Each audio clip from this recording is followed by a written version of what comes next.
The student came home to a small town to see her relatives and disappeared without a trace. At first, the police thought that she had simply gone somewhere, but they soon began to find very disturbing evidence. Despite this, the girl's fate remained unknown for 16 years, until the truth suddenly emerged. Rebekah Gould was born on April 28, 1982 in the small American city of Melbourne, Arkansas. She had 3 sisters, and shortly after the birth of the youngest girl, their parents divorced. The daughters remained to live with their mother, but continued to see their father regularly. Despite this, the girls had a hard time with the separation of their parents, but ultimately this brought them even closer together. The sisters spent a lot of time together and always looked out for each other. After graduating from high school, Rebekah attended Northwest Arkansas Community College and moved to the town of Twill. One of her sisters also entered this educational institution, thanks to which she and Rebekah saw each other constantly. Despite the fact that their home was only about 40 kilometers away, due to their studies it was sometimes difficult for them to find time for this. In September 2004, when Rebekah was 22, she was looking forward to starting a new semester at college. For a long time, the girl thought about transferring to the University of Arkansas, which would allow her to receive a better education. After all, she had to finish a semester of college before transferring to a new institution. Before the semester started, he and his sister decided to go home for the weekend to see their family. Rebekah also had a boyfriend who lived in a nearby town. She planned to spend time with relatives and then stay with her boyfriend. On Sunday, September 19th, the girls came home to see family, and Rebekah went to her boyfriend. The next day she had to pick up her sister in her car and drive back. However, Rebekah never showed up at the appointed time. It was not possible to reach her. The girl did not answer the phone. At first, her relatives did not worry too much about this. Rebekah was already an adult, and they assumed that the girl was simply catching up on sleep before returning to college or spending time with friends. But time passed, and the girl was still not there. By evening, her family began to worry, but they still did not panic, hoping for her speedy return. The next day, their worries reached the limit. She had not contacted any of her relatives, and all her friends said that they had not seen her.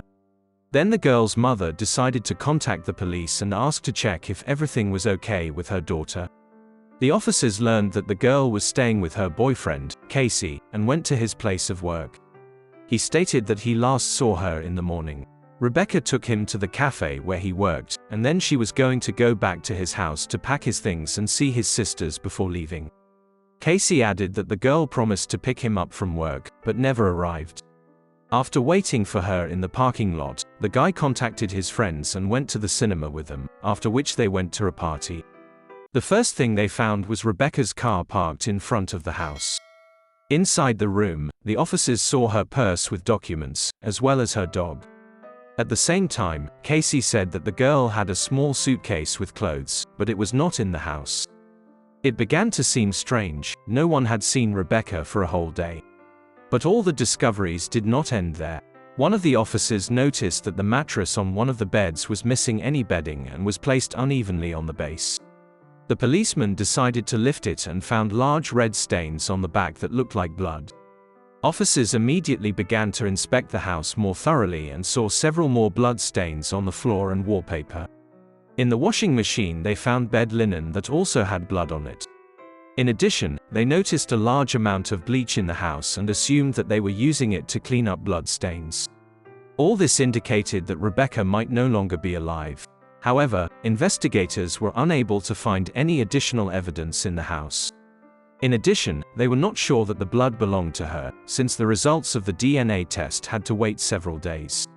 While forensics continued to examine the house, detectives decided to question her boyfriend Casey, who may have been the last person to see her before she disappeared, and it was in his house that a large amount of blood was found.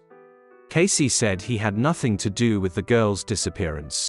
According to him, the last time he saw her was last morning, and since then Rebekah has not been in touch. The guy added that after a night out with friends, he returned home to change clothes before his work shift, but he insisted that he did not see blood spattered on the floor or walls, and also did not smell bleach. He also did not attach any importance to the fact that his girlfriend's car was parked in front of the house, and some of her things were in the room. The police were in no hurry to take his word for it.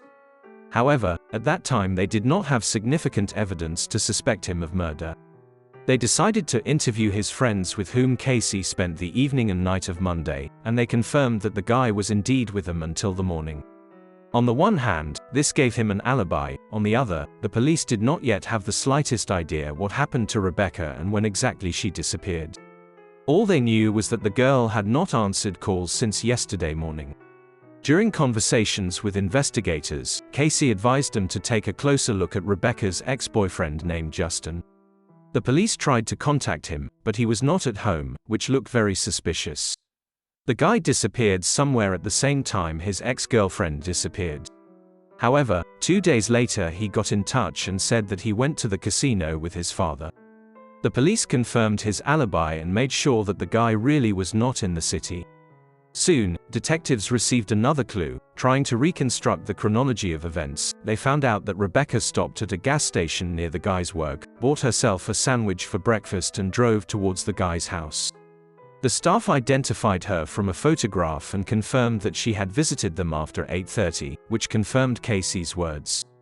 In addition, the police found the same sandwich in his house. It was lying on the table untouched. This indicated that the girl returned home, and almost immediately after that something happened to her. Considering that Casey was at work at that moment, this once again raised doubts about his involvement. Soon, the police received the results of a test of the blood found in his house. It belonged to Rebekah, and experts did not find any foreign DNA samples among them. Detectives continued to look into the case. They admitted to all the girl's relatives and acquaintances that she had been attacked. This could have been done by someone close to him with a personal motive. The police also checked all of Casey's acquaintances who might have been in his house, but all this brought no results. This continued until September 27th, a week after her disappearance. Investigators found Rebekah's body about 20 kilometers from her boyfriend's home. She was lying at the foot of an embankment next to the highway. This area was not visible from the road, and it was almost impossible to see the body by chance. It is noteworthy that whoever left her there did not even try to cover or bury the body. Apparently, the girl was simply thrown off and left in that place.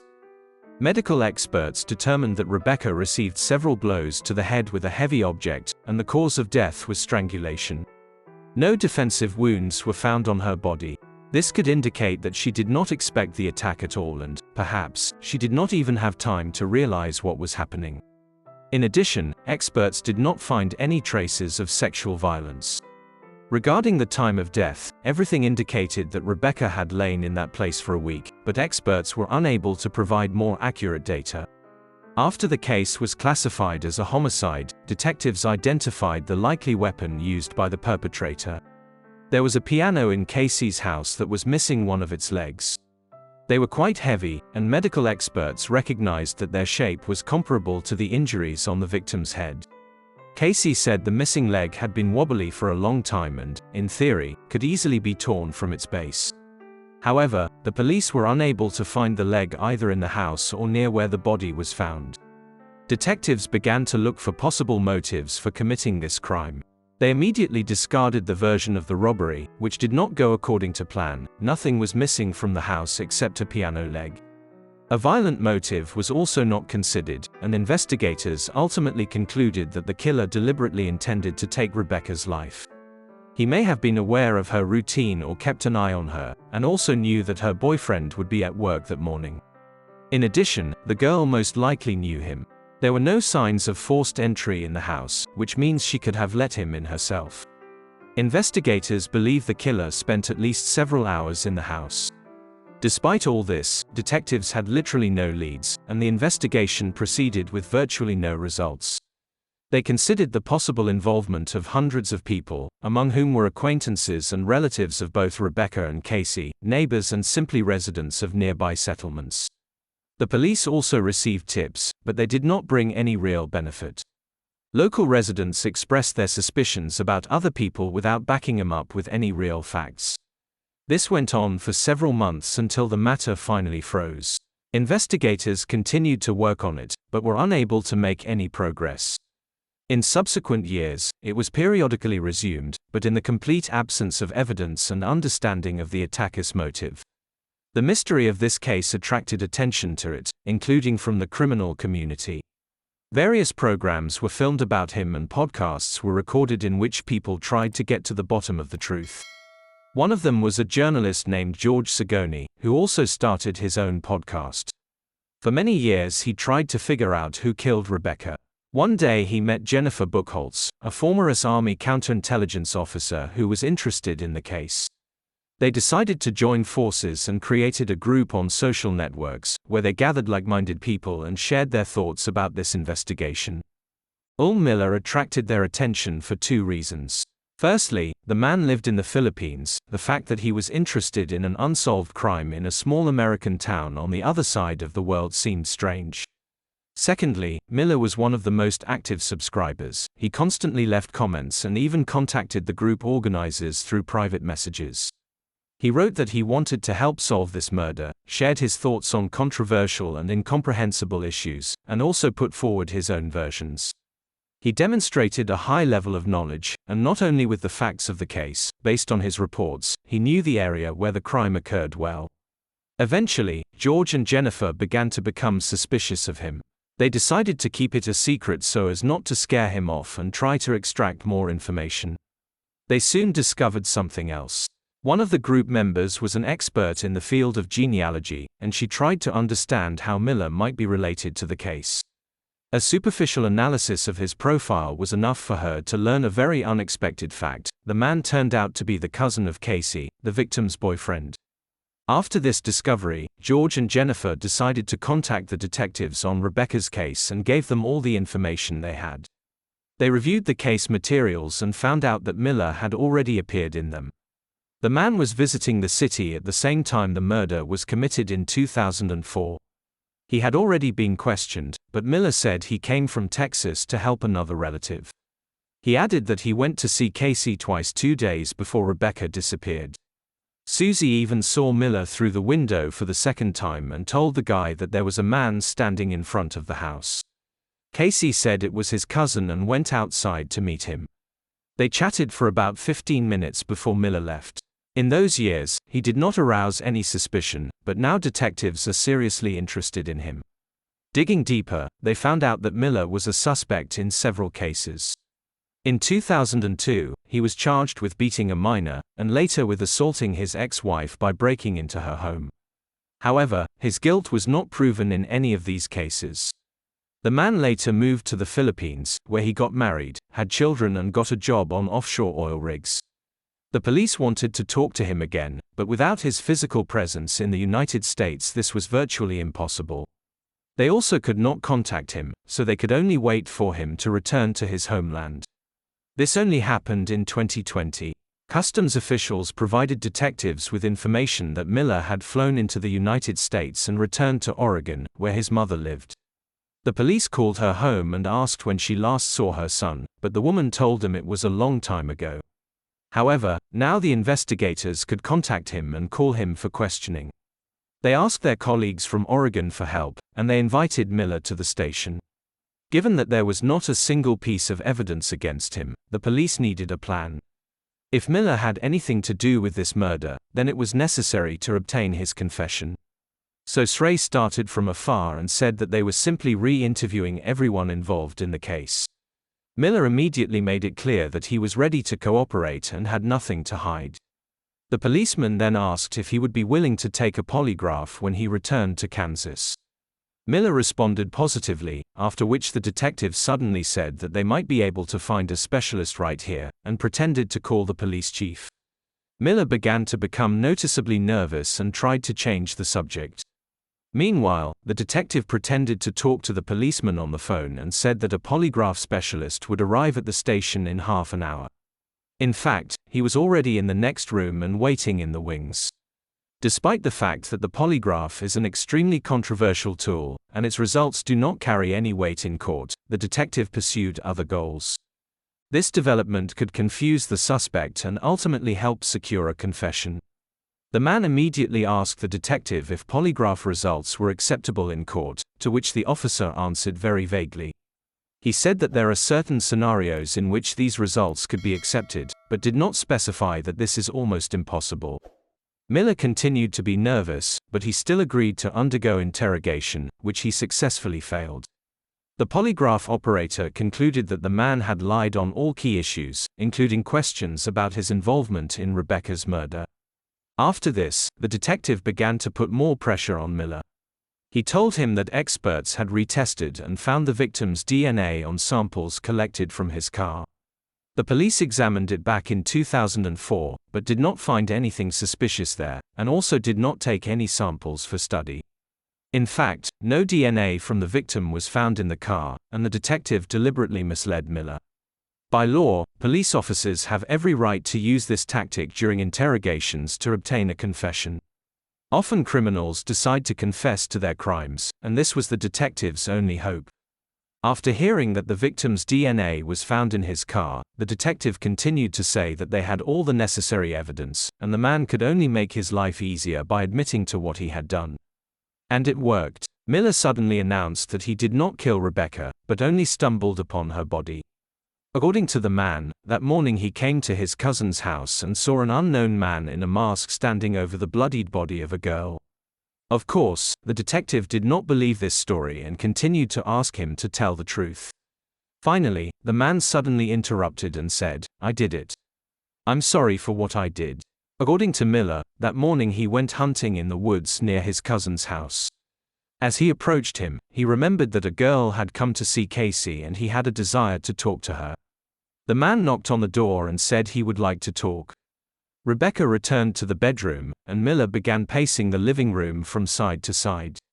Miller stated that he was overcome by a wave of uncontrollable rage and a desire to commit murder. So he took the piano leg and followed Rebekah. She was lying on the bed, and Miller struck her several times on the head and then strangled her. Next, he wrapped the body in a sheet, carried it to his pickup truck and tried to wash the blood from the floor, walls and bed linen. Then he drove to that same highway and dumped her body under an embankment. Miller admitted that he knew the area well because he went to school in the city. After listening to his story, the detective asked why he committed this crime. Miller replied that he himself did not know the answer to this question. According to him, he was simply overcome by a strong desire to kill Rebekah for no reason, and he could not cope with it. At the end of the interrogation, he repeated that all these years he regretted this act and must be held accountable. After this, Miller was arrested and sometime later extradited to Arkansas. But there he suddenly withdrew his confession and declared his innocence, which could have put an end to this case. By law, a suspect must admit to committing a crime before a judge, especially when there is no evidence against him. In addition, another unpleasant fact came to light. During Miller's arrest, the policeman did not read his rights completely, because the man interrupted him with questions mid-sentence. All this could lead to the suspect having to be released. However, the judge ultimately ruled the taped confession admissible. Miller had the physical ability to commit this crime, he knew his brother's work schedule, and his testimony matched all the details of the crime. It is noteworthy that the man initially had the opportunity to avoid responsibility. When the police called him in for questioning in Oregon, he could have simply refused or walked out of the station at any second, given that there was not a single piece of evidence against him. Miller could have refused to continue the conversation, boarded a plane to the Philippines and left the United States, after which no one would have held him accountable. But researchers would have to live with it. However, the detective believed that Miller himself had a strong desire to confess everything. This was evidenced by his activity in the group, where the man constantly wrote comments and communicated with the organizers. If he did not want his involvement to be known, the most logical thing to do would be to avoid contact with the police or ask for a lawyer. For the same reason, guilt simply did not allow him to live in peace. Despite the fact that Miller declared his innocence, he again changed his mind and made a deal with the investigation. In 2022, the man confessed to his crime and eventually received 40 years in prison. But the story doesn't end there.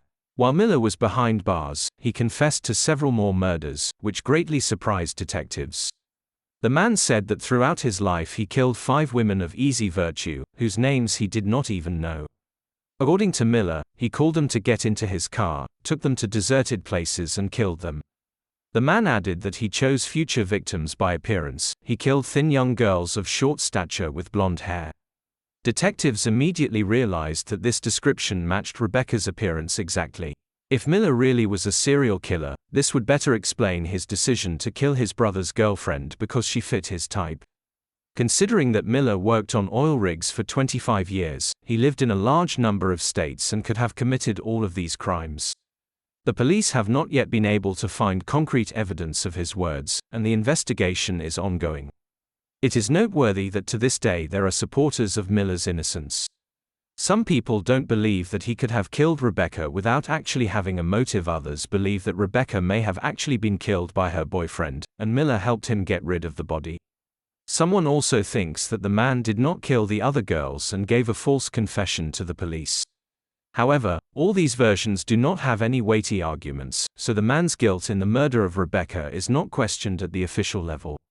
The remaining charges are being investigated. Sooner or later, new details about these 5 murders should emerge. We'll tell you about it. Don't forget to like this video if you liked it. Thank you for watching.